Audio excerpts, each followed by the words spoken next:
কাগজে কলমে যুদ্ধবিরতি কার্যকর হলেও গাজায় থামেনি ইসরায়েলি বর্বরতা। স্থানীয় সময় শুক্রবার বানি সুহেইলা এলাকায় একাধিক বিমান হামলা চালায় নেতানিয়াহু বাহিনী। বেশ কয়েকজন হতাহতের ঘটনা ঘটে। একই দিন গাজা সিটির তুফা এলাকায় আশ্রয়কেন্দ্রে হামলায় নারী ও শিশুসহ অনেকে নিহত হন। চলাচলে বিধিনিষেধ এবং হামলার কারণে ঘটনাস্থলে যেতে পারেননি উদ্ধারকারীরা। ইসরায়েলের দাবি, গাজায় অভিযান চলাকালীন সন্দেহভাজন ব্যক্তিদের লক্ষ্য করে এই হামলা চালানো হয়।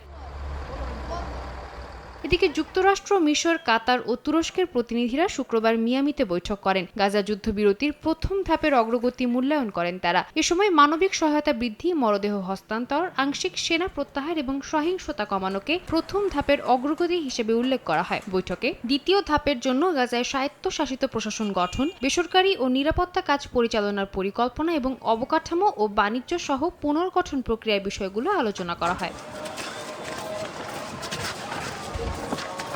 জাতিসংঘ মহাসচিব আন্তোনিও গুতেরেস বলেন, গাজার পরিস্থিতি এখনো বিপজ্জনক। ১৬ লাখ মানুষ তীব্র খাদ্য সংকট ও অপুষ্টির ঝুঁকিতে রয়েছে। কিছু এলাকায় পরিষ্কার পানি পৌঁছেছে, স্বাস্থ্য কেন্দ্র পুনরায় খোলা হয়েছে। তবে শীত ও বৃষ্টি শিশুদের জন্য ঝুঁকি বাড়াচ্ছে। তিনি আরো বলেন, যুদ্ধবিরতি স্থায়ী করতে এবং সহায়তা পৌঁছাতে সীমান্ত ক্রসিং খুলতে হবে।